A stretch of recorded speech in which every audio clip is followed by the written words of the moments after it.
Fellow Kenyans, the last 2 weeks have been a difficult time for us as a country, where Kenyans have regrettably lost lives, many have been injured, property destroyed, and our institutions, especially constitutional institutions, attacked. Once again, I extend my deepest condolences to those who unfortunately lost their lives. One life, as we all know, lost is a life too many. To the mothers, fathers, siblings, relatives, and friends of those who lost their lives, my deepest sympathies and condolences to you all. Equally, to the many others who are injured and recuperating, I wish them quick recovery.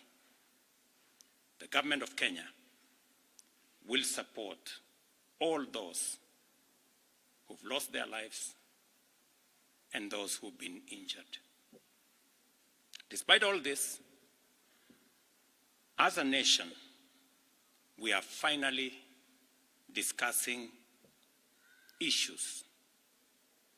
We are not discussing tribes, personalities, or political formations, but rather we are discussing issues that affect each and every one of us.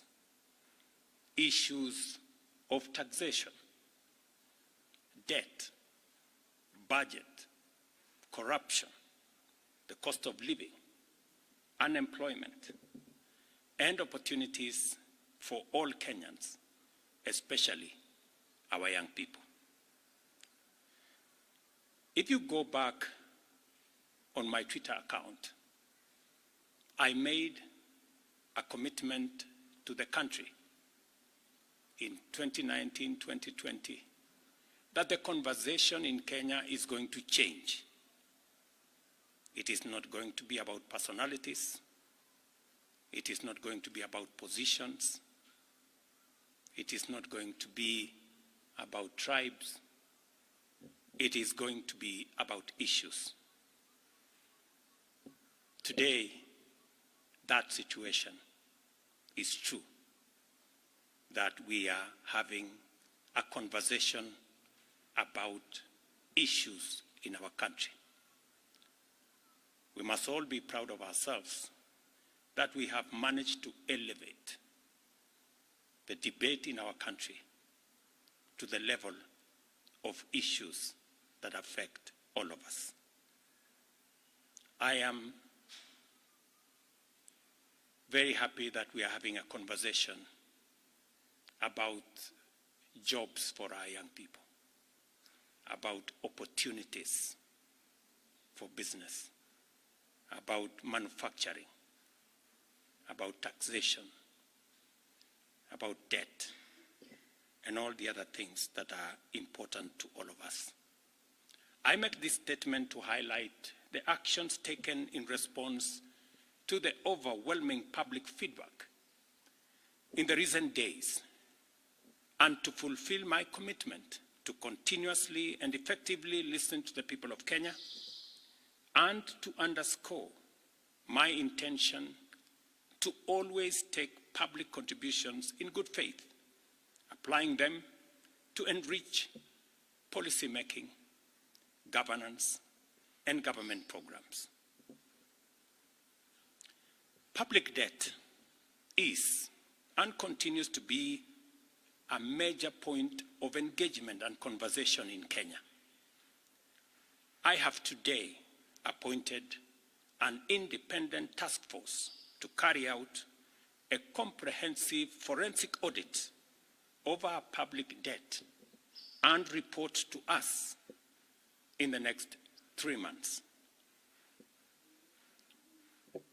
This audit will provide the people of Kenya with clarity on the extent and nature of our debt, how public resources have been expended, and will also recommend proposals for managing our public debt in a manner that is sustainable and does not burden future generations.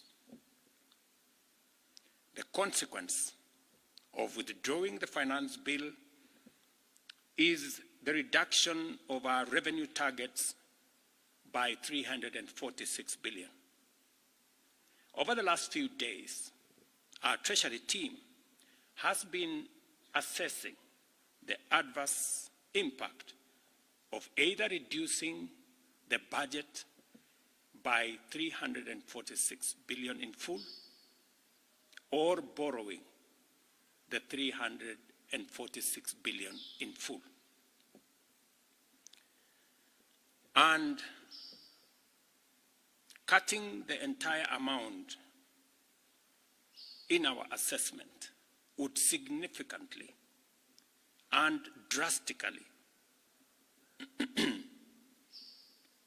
affect the delivery of critical government services, while borrowing the whole amount in full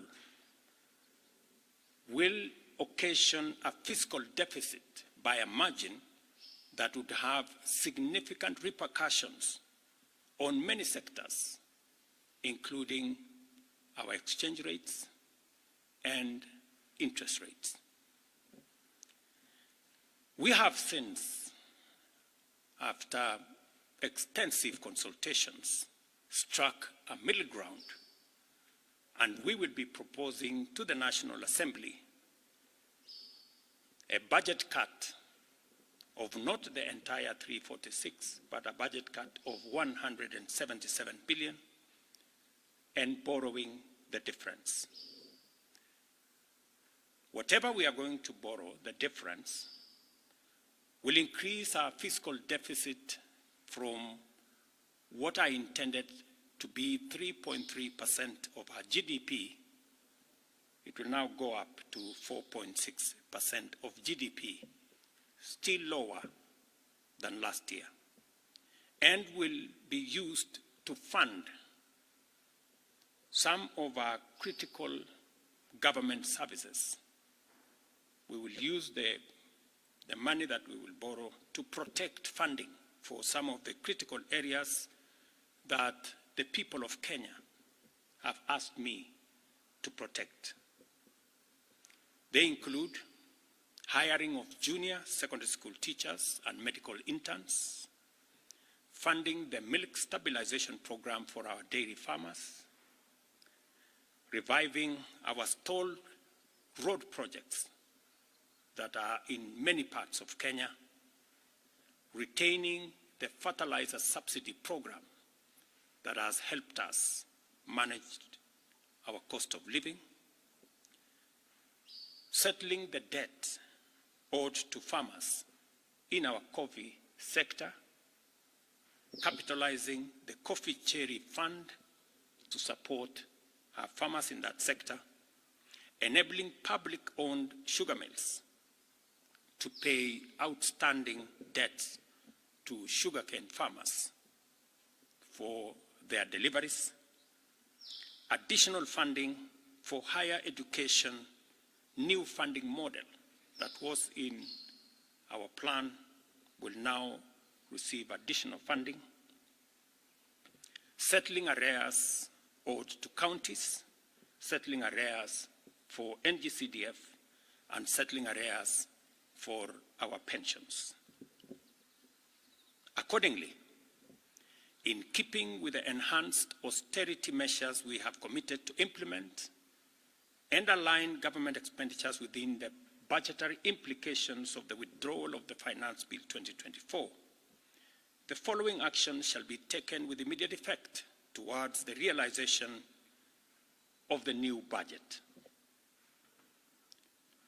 47 state corporations with overlapping and duplicating functions will be dissolved, resulting in the elimination of their operational and maintenance costs, and their functions will be integrated into the respective line ministries.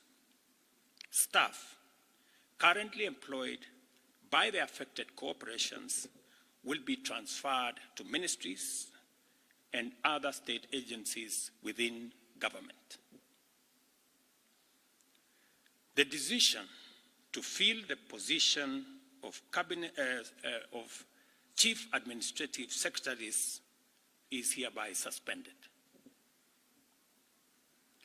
The number of advisors in government shall be reduced by 50% within the public service with immediate effect.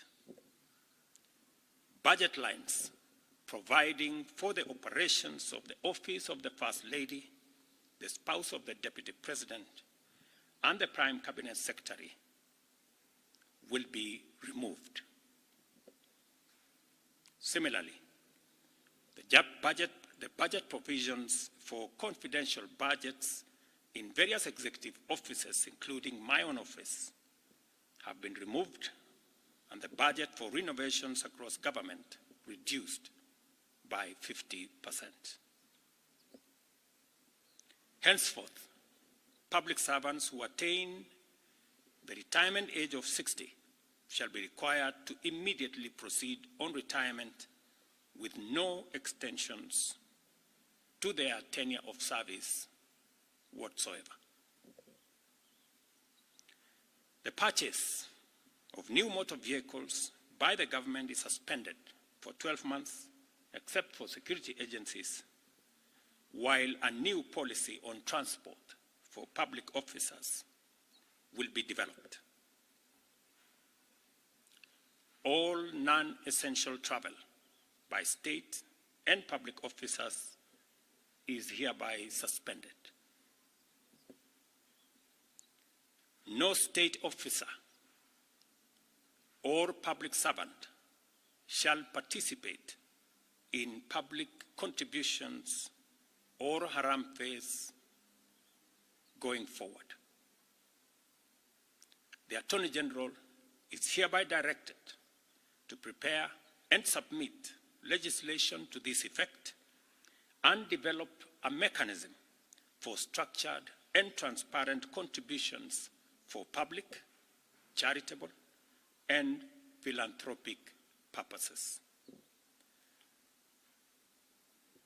These measures will be followed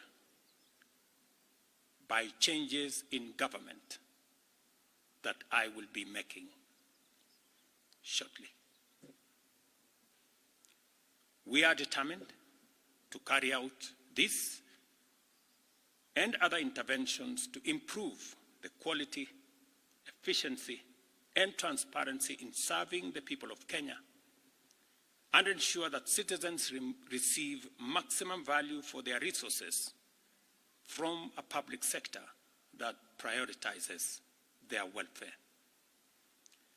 I believe these changes will set out our country on a trajectory towards economic transformation, enabling us to achieve the strategic objectives of the bottom-up economic transformation agenda and deliver our commitment to radically enhance opportunities for all Kenyans and transform our country. Thank you very much. God bless you, and God bless our great country, Kenya.